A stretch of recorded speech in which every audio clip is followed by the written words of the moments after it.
Economics is the study of scarce resources which have alternative uses.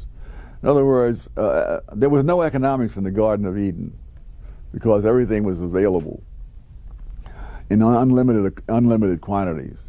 But I think in thinking generally, whether in economics or otherwise, too many people do not begin by saying, what are the inherent constraints of the situation we're talking about?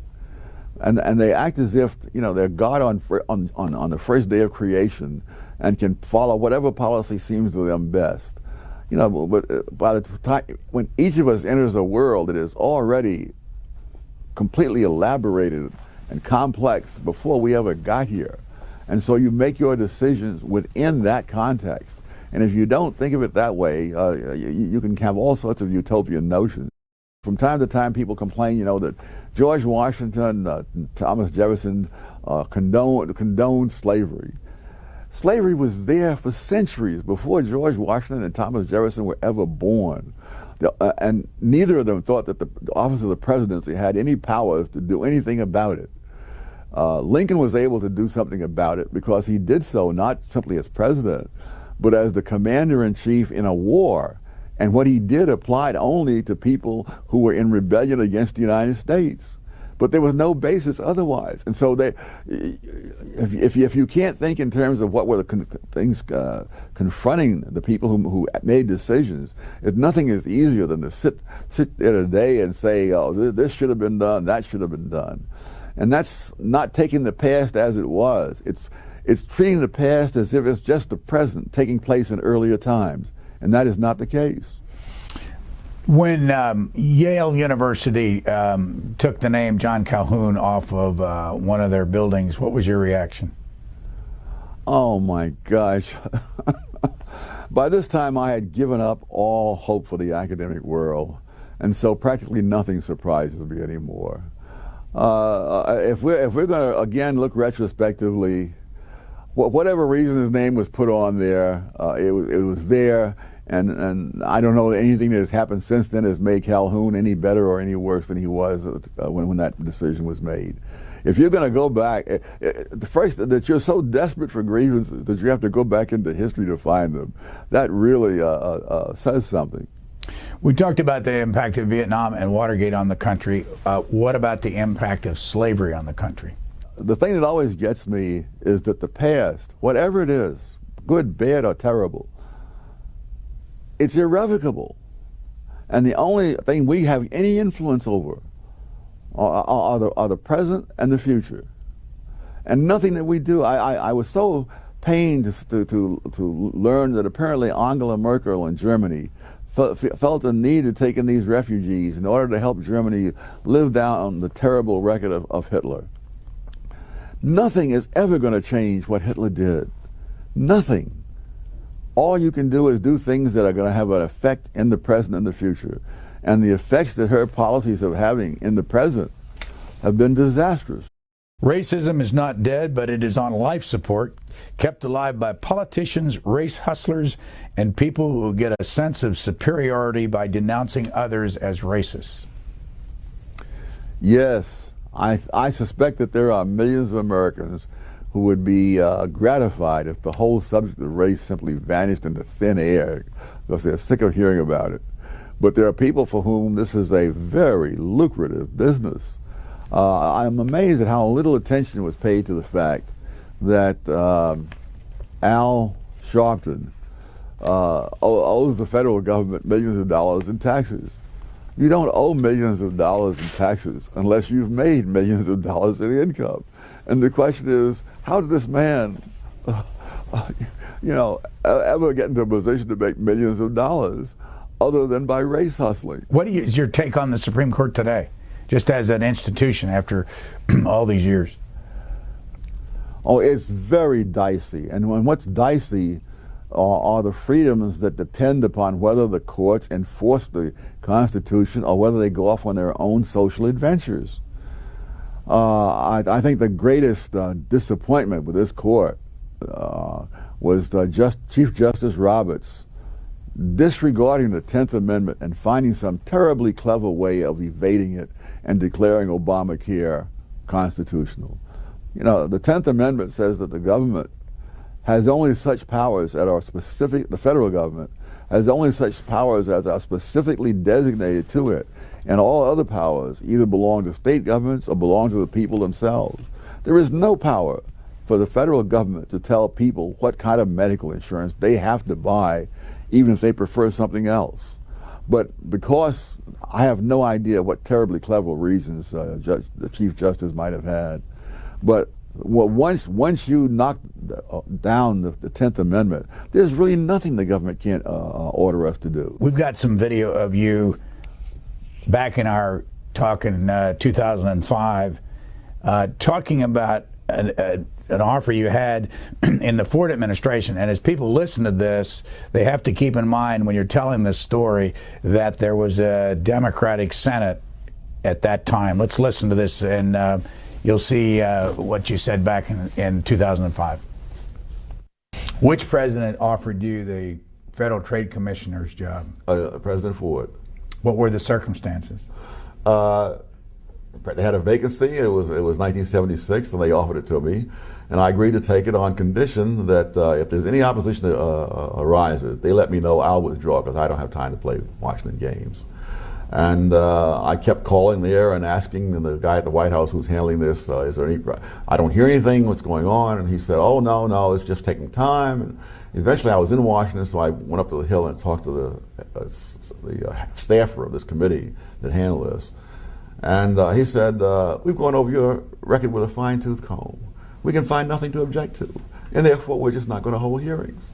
Because this is an election year, we expect our guy is going to be elected, and he'll appoint his own man. What burned me was that he said, and I said, did you tell the White House this? He said, we told the White House this months ago. And would you have taken that job had they cleared you in the Senate? You mean after learning this? Yeah, well, no. I mean, if the process had moved faster, had you agreed to go to the Federal Trade Commission? Yes, I would have, reluctantly, but in fact, the first time it was offered to me, I said no, but they came back again. And in the meantime, someone whom I knew said, Tom, you're always criticizing the Federal Trade Commission. Here is your chance to be one of the commissioners. And I thought, I really should then. So I would have taken it, but it was not something I looked forward to. It meant moving.